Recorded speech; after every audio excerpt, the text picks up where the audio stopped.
Sa pagpapabo, hindi pwedeng asahan lang natin yung mga breeders natin para kumita. Asahan lang natin yung mga sisiw natin, ibenta. Pero ang laki ng market. Kaya ito ang diskarte ko para kahit papano, kumita naman tayo. Kahit papano, ma-experience din naman ako sa kusina. Kaya tara! Ako si Glenn, bulala, bumbero, laki ng loan. Tara, samahan niyo ako. Bayaran natin ang utang na to.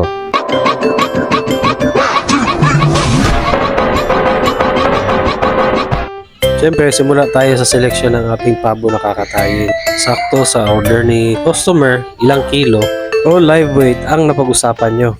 Alam naman natin hindi palagihan ang orders ng lechon pabo. Iilan lang din ang pamilyar sa lutuing ito at alam natin ilan lang din ang may kakayanan bumili sa presyo pa naman ng lechon pabo. Kaya dahil minsanan lang din yung order, kung kaya mong trabahoin lahat, gawin mo na.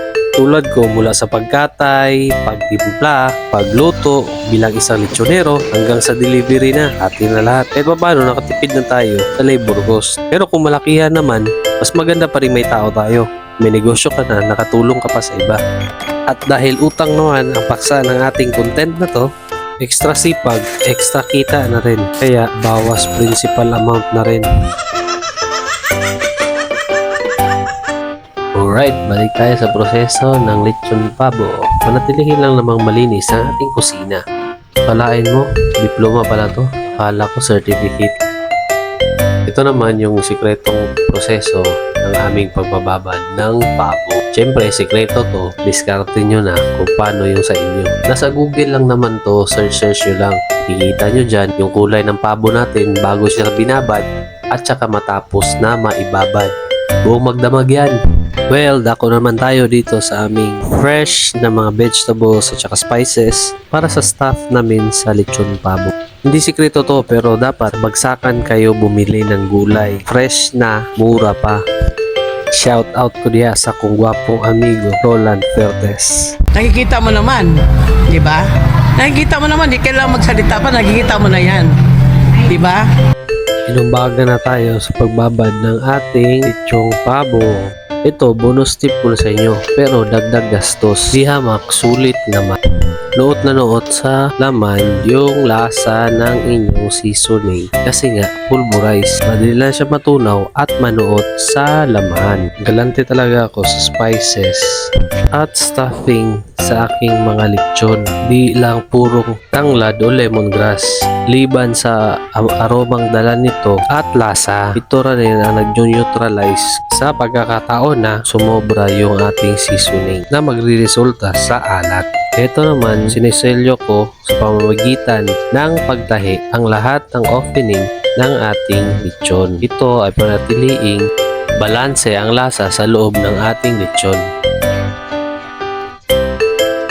Nasanayan ko na ring i-preheat ang ating tuhugan o skewer. Liban sa food safety na rin, iwas na din ito para hindi manikit yung karne sa skewer.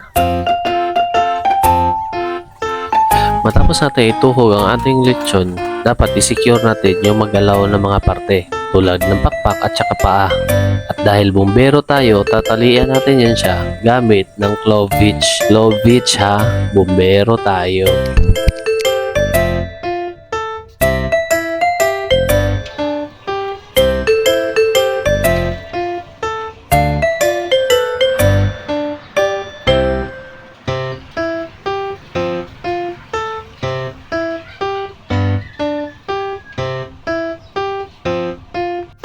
Ito naman po yung mga preskong gulay namin para sa blanched vegetables. Ayan, tinikman ko na. Garagumugid ang carrots kung labas. Search nyo lang sa YouTube yung translation.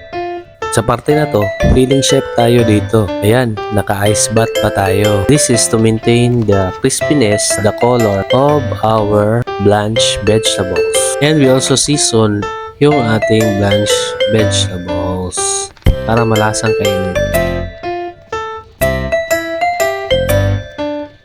Kontrolado at mano-mano ang paglagay natin ng uling para kontrolado din natin ang oras ng pagluto. Di mabigla yung luto, sunog yung sa labas, hilaw ang sa loob. Nagbabrush din tayo ng mantika sa balat para kahit paano crispy. Pero malabong habulin yung crispiness ng lechon baboy. Magkaiba sila. Tino-torch din natin yung mga tirang maliliit na feathers.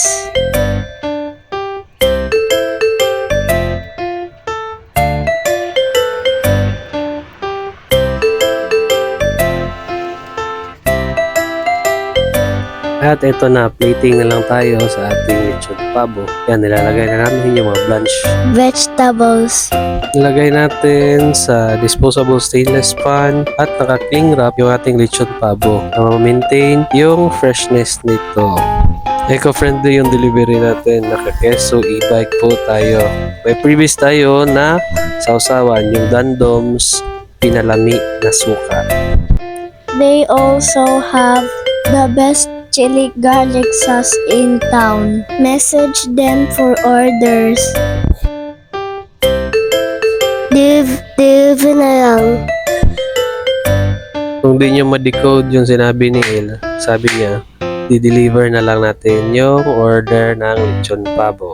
Nagcha-charge din tayo ng minimal na delivery fee. Dito na tayo, arrive na tayo sa place ni customer.